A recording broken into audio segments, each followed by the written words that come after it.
праздником вас! С Днем Великой Победы! Ура! Russia spends an enormous amount of time trying to convince the world it is a military superpower. Missile parades, tank factories, nuclear threats, state media telling Russians their army is the strongest on Earth. But when you look past the propaganda and study how Russia actually fights, a very different picture appears. Because behind the surface-level power, behind the numbers, behind the noise, lies a problem so deep it shapes many of Russia's military failures. A weakness so serious that even Russian officers complain about it anonymously. Western analysts write about it constantly, and Ukrainian drone footage exposes it almost every single day. Russia's biggest weakness is not manpower, it's not tanks, it's not even morale. Russia's biggest weakness is logistics, a system so outdated, corrupted, and vulnerable that it struggles to sustain modern war. Much of what we know comes from publicly available military analysis, satellite imagery, battlefield reporting, and expert commentary. Different sources sometimes disagree, but the overall trends are consistent across many open-source assessments. To understand how deep this weakness goes, we need to look at how the Russian military was built, how it fights, how it supplies itself, and why so many of its battlefield problems trace back to the same underlying issue. And the deeper you go, the more another pattern emerges. Russia's war machine looks powerful from a distance, but up close, its foundation is already cracking. Let's dive in. Russia's logistics system is not modern, flexible, or optimized for drone warfare, precision artillery, and real-time targeting. It is still heavily shaped by Soviet-era doctrine.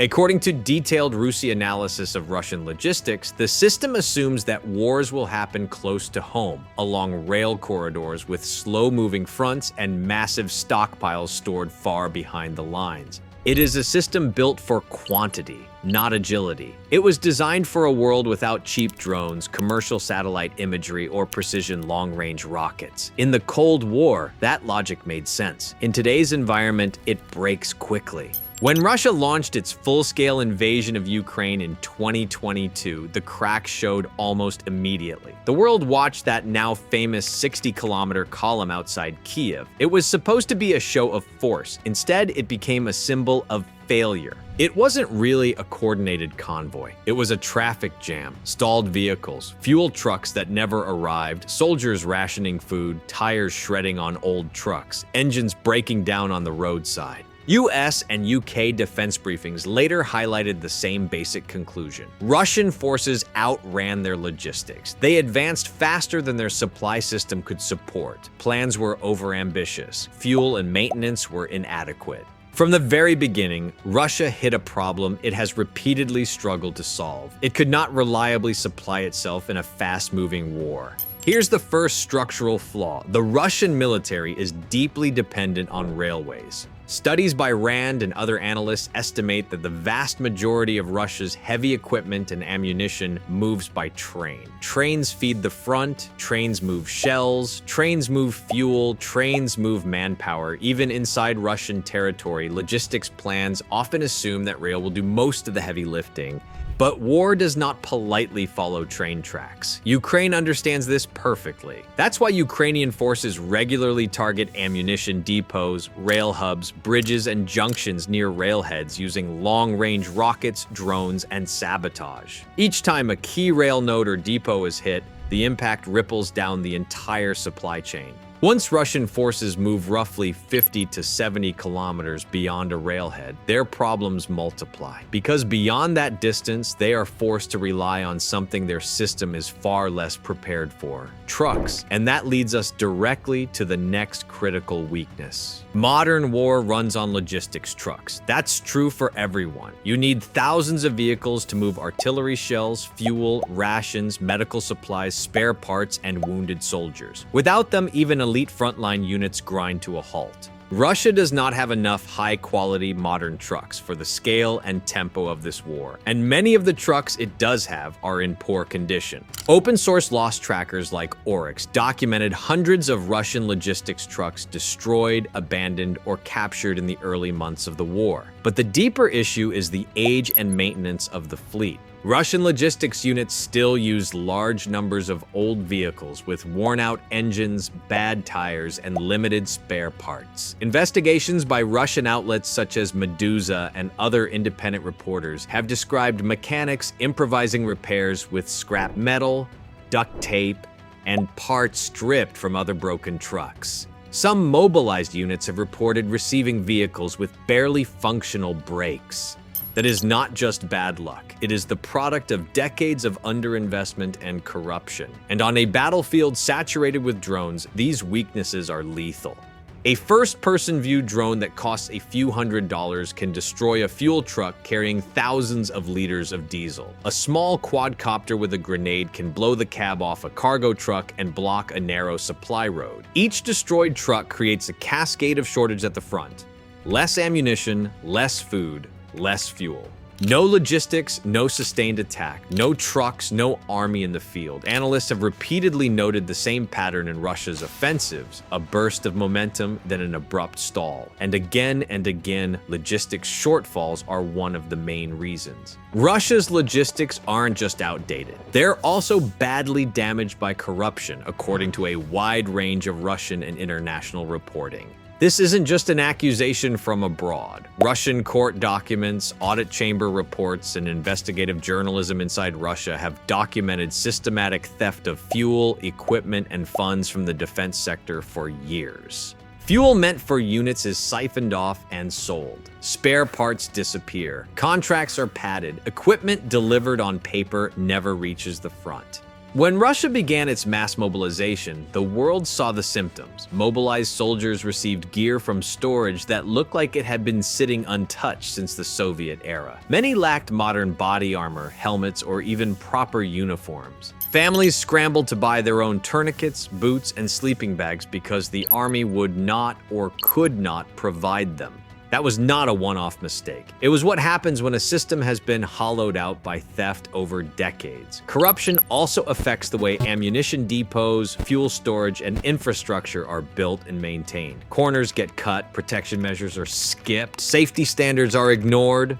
So when Ukraine fires HIMARS rockets or uses long-range drones, the explosions often look far worse than they would against well-designed depots. Ammunition cooks off. Fuel burns uncontrollably. Storage sites go up in massive secondary blasts. Precision weapons matter, but so does the fact that many of Russia's depots were never built to modern, hardened standards in the first place. Corruption doesn't just weaken logistics at the edges, it rots the system from within.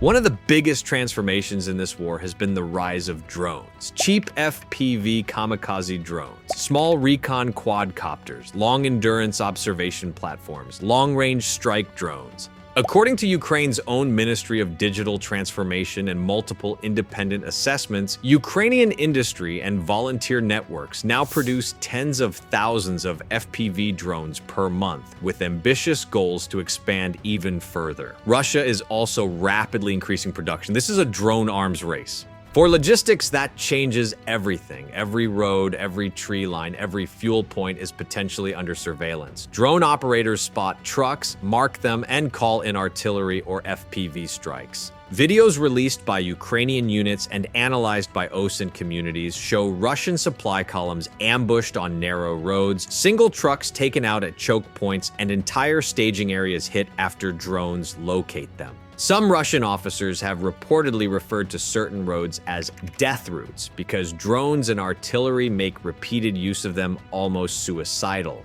Russia employs powerful electronic warfare systems, and in some sectors they are extremely disruptive. But as NATO analysts and UK mod updates often point out, drones are evolving quickly. New antennas, new frequencies, better navigation systems, and improved software allow Ukrainian operators to adapt. This isn't a static contest, it's a constant race. And every time a drone finds a fuel truck or ammo pile, the structural weaknesses in Russia's logistics are exposed again. Drones have turned Russia's rear areas into a second battlefield. Russia's command system is heavily centralized and hierarchical, a legacy of Soviet doctrine. That has direct consequences for logistics. Frontline commanders often have limited authority to retask supplies or change plans on short notice. Requests move up the chain of command and then back down. In peacetime exercises, that might work. In a fast-moving battlefield filled with drones and precision artillery, every delay is dangerous. US and UK intelligence assessments, as well as RUSI and other think tank reports, have repeatedly described Russian decision-making as slow and rigid compared to Ukraine's more decentralized model. Ukrainian officers at battalion or company level often have more flexibility to call in artillery, drones, or resupply without waiting for multiple higher-level approvals. That doesn't mean everything works perfectly for Ukraine, far from it, but the system is built to adapt more quickly. Russia's tightly controlled system, by contrast, tends to freeze under pressure. When unexpected problems hit the supply chain, local commanders can't always improvise. They wait, and while they wait, their units run low on ammunition, fuel, or medical support. In a war where conditions can change hour by hour, a slow command system becomes its own form of logistical failure. Russia fires enormous quantities of artillery. At various points in the war, Russian forces were estimated to be firing many times more shells per day than Ukraine, but the idea of limitless shells is misleading. US, UK, and South Korean intelligence reports, along with independent analysts, have argued that Russia's domestic production has struggled to keep up with the most intense phases of the war. That's one reason Moscow has turned to external suppliers. The US and South Korea have publicly presented evidence that Russia has imported large volumes of artillery ammunition and rockets from North Korea. Western governments have also accused Iran of supplying drones and support. Moscow denies some of these claims, but satellite images, intercepted shipments, and debris analysis support them.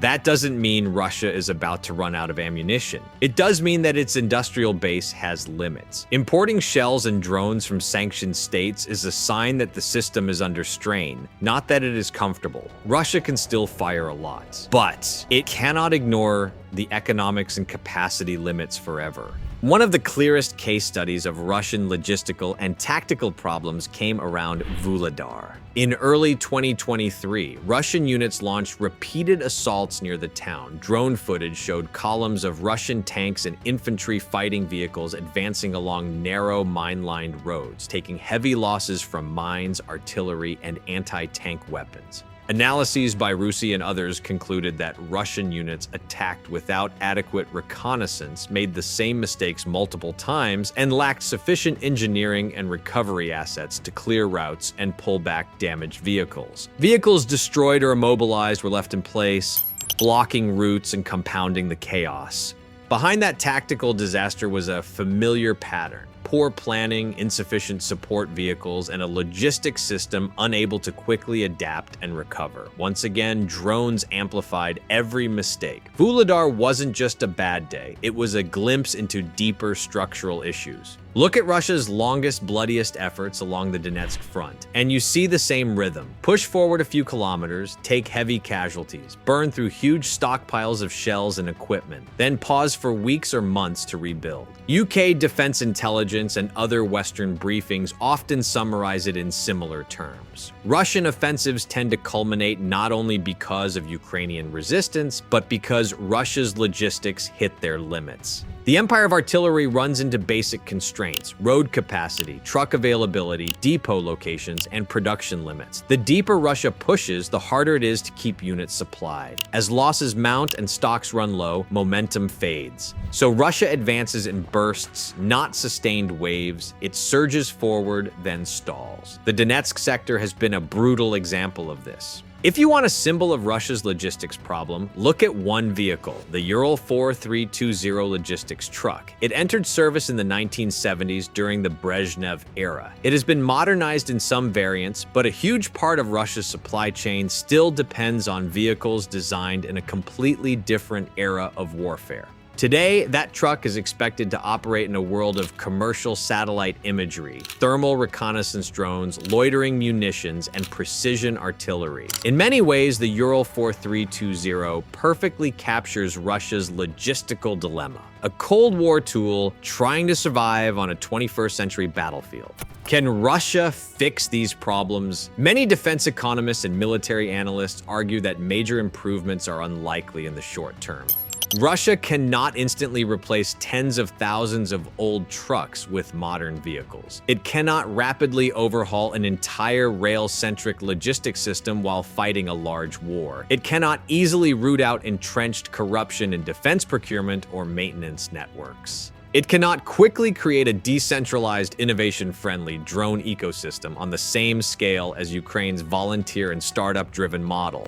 Some adaptation is already visible. More domestic drone production, more electronic warfare, more ammunition contracts, and efforts to dig in defensive lines that require less movement. But the deep structural issues in Russia's logistics, industrial capacity, corruption, doctrine, and infrastructure are products of decades, not months. Most experts expect Russia to adjust at the margins rather than transform its logistics core while this war is ongoing. Once you understand all this, Russia's battlefield behavior feels less mysterious. Short, intense bursts of firepower, rapid consumption of shells and vehicles, followed by pauses, regrouping, and slow rebuilding, then another push, then another stall. It's not that Russia has no strength. It clearly does. Large forces, significant artillery, powerful defenses, and a willingness to absorb high losses. But strength without sustainable logistics becomes something else. An army that can hit hard but struggles to keep hitting.